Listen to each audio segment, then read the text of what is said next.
या मेट्रोमध्ये पहिल्या फेजला नगर विकास राज्यमंत्री म्हणून सही करणारा मी आहे. कुठं होतात तुम्ही? तुम्ही होतात कुठं? ही कंटिन्युअस प्रोसेस आहे.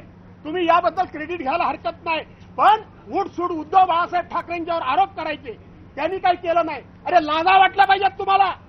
2014 पासून तुम्हीच मंत्रिमंडळामध्ये आहात. हे आज मला महाराष्ट्रामध्ये आज विधानसभेमध्ये मला विचारायचं होतं. उठसूट तुम्ही त्यांना जबाबदार धरता. 2014 पासून तुम्ही मंत्रिमंडळात आहात.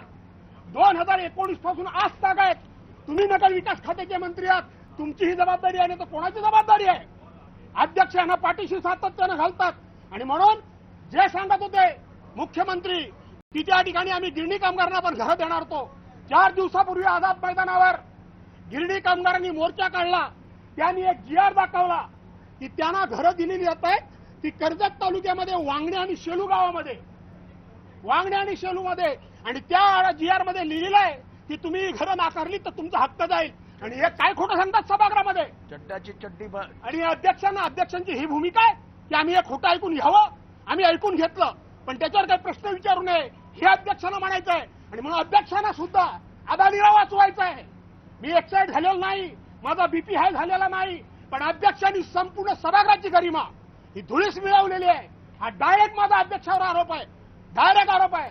अध्यक्ष दुतोंडी आहेत, भेटल्यानंतर वेगळं बोलतात आणि वेगळं त्या ठिकाणी वागतात. आणि म्हणून असंघटित कामगारांचा विषय निघाला नाही, परभणीचा विषय निघाला नाही. फक्त मुंबई मुंबई मुंबई. अरे तुमच्या हातात तुमचं खातच तुमचं आहे ना. काय मेहरबानी करता? काय मेहरबानी करता?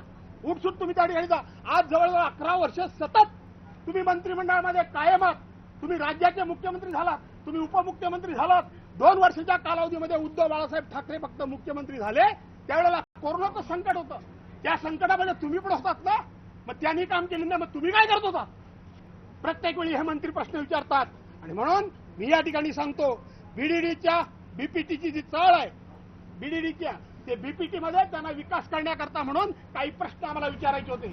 रेल्वेच्या बाजूला ज्या झोपड्या आहेत त्यांना केंद्र सरकार जागा देत नाहीत, ते मला काही प्रश्न विचारायचे होते. असंघटित कामगार योजनेमध्ये करोडो रुपयाचा भ्रष्टाचार झाला आहे, या संदर्भामध्ये सरकारला मला प्रश्न विचारायचे होते. BM सोवॅट हा प्रकल्प काय तुमच्या कारकिर्दीमध्ये आला काय? मोनोरेल हा अटल सेतू तुमच्या कारकिर्दीमध्ये आलेला नाही. वरळी शिंगलोक तुमच्या काळामध्ये आलेला नाही. दुसरी गोष्ट नवी मुंबई एअरपोर्ट.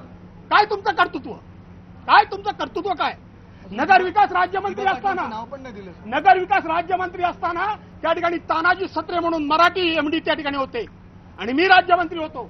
तिथं लोकांचा विरोध, दोन्ही मराठी माणसं आपली आलेत या भावनेतून जाऊन लोकांना समजावण्याचं आम्ही काम केलं. तुम्ही काय केलं? तुम्ही नुसत्या बॅगा घेऊन सुरत, गुवाहाटी या भागामध्ये गेलात आणि त्यांना समर्थन अध्यक्ष करतात. आज माझा राग अध्यक्षांच्यावर आहे. आम्ही शांतपणे ऐकून घेतलं. आणि म्हणून पुणे आता मिसिंग लिंकचा उल्लेख त्यांनी केला. अरे केला खरोखर आहे, पण हिंदुहृदय सम्राट शिवसेना प्रमुख मान्य बाळासाहेब ठाकरेंमुळे 1995 साली युतीचं सरकार होतं, त्यावेळेला मुंबई पुणे रस्ता त्या काळात झाला. ही कंटिन्युअस प्रोसेस आहे.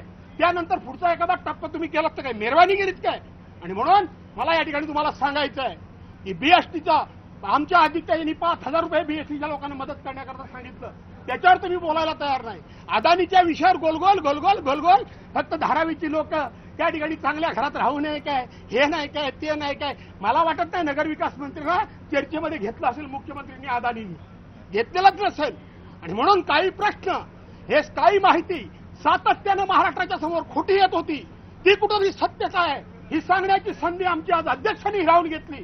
आणि म्हणून अध्यक्ष, आम्ही जेव्हा अध्यक्ष महोदय करतो त्यावेळेला आम्हाला उत्तर अध्यक्षांकडून अपेक्षित नसतं, आम्हाला सरकारकडून उत्तर अपेक्षित असतं. कारण आम्ही सरकारकडून उत्तर मागत असतो. अध्यक्ष महोदयांना ऍड्रेस करण्याची प्रथा आहे, म्हणून आम्ही त्यांना प्रथा करत असतो. आणि म्हणून अध्यक्षांनी सरकारला आता बरखास्त करावं, स्वतःच बसावं आणि प्रश्नाला उत्तर द्यावी. दुसऱ्याला तत्वज्ञान सांगणारे अध्यक्ष ऐकून घ्या ऐकून घ्या ऐकून घ्या. आम्ही शांतपणे न इच्छा असताना सुद्धा, एवढं तर माझ्याकडे संयम नाही, पण मी मुद्दामून ऐकून घेतलं. आणि म्हणून ज्या ठिकाणी आज जे झालंय ते उभ्या महाराष्ट्रानं बघितलं, हे तुमच्या माध्यमातून आम्ही या ठिकाणी सांगण्याकरता आहोत. जरा एक मिनिट. असं आहे की प्रत्येक आमदार हा तयारी करून येतो. 293चा प्रस्ताव हा पूर्ण महाराष्ट्रातून आलेला असतो. आठवड्याला एक प्रस्ताव येतो, या प्रश्नांची उत्तरं अनेक मंत्र्यांनी द्यायची असतात, एका मंत्र्यांनी द्यायची नसतात. कारण का इंडस्ट्रीजचा प्रश्न असतो, रेव्हेन्यूचा प्रश्न असतो, शेतीचा प्रश्न असतो, इरिगेशनचा प्रश्न असतो, लँड ॲक्विजिशनचा प्रश्न असतो, इरिगेशनच्या लँडचा प्रश्न असतो. मला आठवतं जयंत पाटलांनी इरिगेशनच्या लँडच्या स्कॅमचा प्रश्न काढला होता, अलॉटमेंट ऑफ लँड. मी येऊरच्या आदिवासी घोटाळ्याचा म्हणजे आदिवासी जमिनी हस्तगत केला त्याचा प्रश्न काढला. वन जमिनी कशा ताब्यात घेतल्या ते प्रश्न. आमची प्रश्नच अनुत्तरित, प्रश्नाला उत्तरच नाही. आम्ही दिवस दिवस अभ्यास करतो, आम्ही प्रश्न तयार करतो, अर्धा तास 40 मिनिटं भाषण करतो. अपेक्षा काय असते तर सर्वसामान्यांची प्रश्न जी आम्हाला मांडण्याची संधी या लोकशाहीच्या मंदिरात मिळते त्याला उत्तर येतील. हे सगळं अनुत्तरित राहायचं तर विधानसभेची सँटिटीच खतम होईल. या मंदिराचं महत्व खतम करण्याचं काम सुरू झालंय. हे आम्ही अध्यक्षांच्या निदर्शनास आणू इच्छितोय. तेच करतायत. उत्तर एका विषयाचं उत्तर, बाकीच्या विषयांचं काय? 293चा प्रस्ताव हा पूर्ण महाराष्ट्राचा असतो, तो एका प्रश्नावर नसतो, एका मंत्र्याचा नसतो. आता हे बोलायचं नाही मग बोलायचं काय? आणि आम्हाला अध्यक्ष नियम सांगतात, नियमामध्ये एका दिवशी 3च्या वर लक्षवेधी घेता येत नाहीत. गेले 4 दिवस 20 लक्षवेधी. लक्षवेधीमध्ये अध्यक्षांचा जीव का गुंतलाय हे महाराष्ट्राला कळलं पाहिजे. काय करायचं ते तुम्हाला करा. मी आता सांगितलं सभागृहामध्ये मला सस्पेंड करणारच ना, करा सस्पेंड. का अध्यक्षांचा जीव का गुंतलाय लक्षवेधीमध्ये? का विधेयकावर त्या ठिकाणी चर्चा का होऊ शकत नाही? हे कायदे मंडळ आहे, कायद्यावर चर्चा नाही का? परवानच्या दिवशी जनसुरक्षा विधेयक ज्याला आता डावं कडवं काय म्हटलं, का चर्चा का नाही घडवून दिली? का घडवून दिली नाही चर्चा? या ठिकाणी हे पाप आहे आणि म्हणून त्या पापामध्ये अध्यक्षांनी सामील होता कामा नये हा माझा आक्षेप आहे. सरकार विरुद्ध आम्ही लढू, आम्ही संख्येनं कमी असलो तरी त्याची पर्वा आम्हाला नाही. पण हे अध्यक्षांचं वागणं हे महाराष्ट्राच्या परंपरेला त्या ठिकाणी लाज आणणार आहे, शोभा न देणार आहे आणि महाराष्ट्राची उज्ज्वल परंपरा मातीत घालणार आहे. हे माझं म्हणणं आहे. जाणार सभागृहात जाणार, कळणार नाही. शंभूराज देसाई म्हणतात आदित्य ठाकरे आणि भास्कर जाधव यांच्यावर कारवाई झाली पाहिजे. हातवारे केले आणि हातवारे करून तुम्ही अवमान केला आहे. हातवारे म्हणजे मी सरळ पण तुम्हाला सांगतो, तुम्हाला सगळ्यांना माहिती आहे परवाकडे जे काही चड्डी बनियन गँगचे व्हिडिओ आले त्याच्यात एक ते काय बोंब बट स्वाहा टाचणी किंग, हे केलंच मी टाचणी किंग आहेत ते करायची कारवाई करा, माझ्यावर कारवाई. पण जे गद्दार उपमुख्यमंत्री म्हणून बसलेले आहेत, एवढे एहसान फरमोश नमक हराम व्यक्ती मी पाहिली नाहीये, एवढी निर्लज्ज व्यक्ती मी माझ्या आयुष्यात पाहिली नाहीये. तसं पाहिलं गेलं तर गेले 3 आठवडे विरोधी पक्ष म्हणून असेल किंवा सत्ताधारी पक्ष म्हणून असेल, आम्ही दोन्ही बाजूनी मंत्रिमंडळाला अनेक विषयांवर प्रश्न उपस्थित करतोय, घेऱ्याचा प्रयत्न करतोय.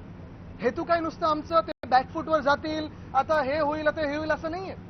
पण जे आम्ही प्रश्न उपस्थित केलेले आहेत, मग ते बीएसटीचे असो, शेतकरी आत्महत्येचे असो, धारावीच्या जमीन घोटाळ्याचे असो किंवा कुठचेही इतर विषय असो, हे विषय आम्हाला सरकारकडून उत्तर पाहिजे आणि पूर्ण विधिमंडळाला पाहिजे. मग दोन्ही बाजूच्या विधिमंडळाला पाहिजे, दोन्ही बाजूच्या आमदारांना पाहिजे.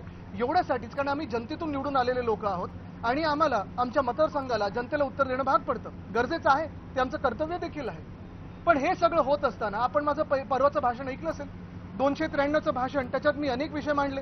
मग धारावीत होणारा जगातला सर्वात मोठा जमीन घोटाळा असेल, बीएसटी कशी हे संपत चाललेले आहेत, शिक्षण कसं यांनी वाट लावून ठेवलेली आहे, आरोग्य खात्याचं कसं यांनी वाटोळं करून ठेवलेलं आहे, अनेक विषय जे मी मांडले त्याच्यावर आज जे काही मी समोरून उत्तर ऐकत होतो नगरविकास खातं ज्यांच्याकडे आहे, आणि म्हणून मी ऐकलंच नाही.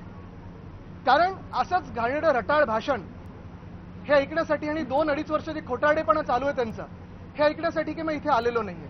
उत्तर आम्हाला पाहिजे होती. बरं, राईट टू रिप्लायसाठी गेलो तेव्हा समोरून आरडाओरडा सुरू झाला आणि मग जे आहेत त्यांना तोंडावर बोललो की तुम्ही गद्दार आहात, सुरतेला पळून गेला होतात, डरपोक आहात, पैशासाठी पळून गेला होतात. तसं पाहायला गेलं तर राईट ऑफ रिप्लाय दिला असतं तर मी विचारलं असतं मुंबई पुणे मिसिंग लिंकमध्ये एवढं कॉस्ट एस्केलेशन का झालंय, डिले का झालाय? नॉर्थ बाउंड जो कोस्टल रोड आहे त्याच्यात तुम्ही किती वेळा कॉन्ट्रॅक्टर बदललेत, 6,500 कोटीचं काय एस्केलेशन केलेलं आहे? कोस्टल रोड ज्या मिनिटाला आमचं सरकार पडलं किंवा पाडलं या निर्लज्जांनी, तेव्हा देखील तुम्ही एस्केलेशन केलं. जिथे जिथे भ्रष्टनाथ मिंदेनी हात घातलेला आहे, मग ते रस्ते असतील कुठेही असेल, सगळीकडे ह्यांनी पैसे काढण्याचं काम केलेलं आहे, बाकी काही केलं नाहीये. पण एवढं सगळं होऊनही मी का ऐकायची तयारी पण पाहिजे.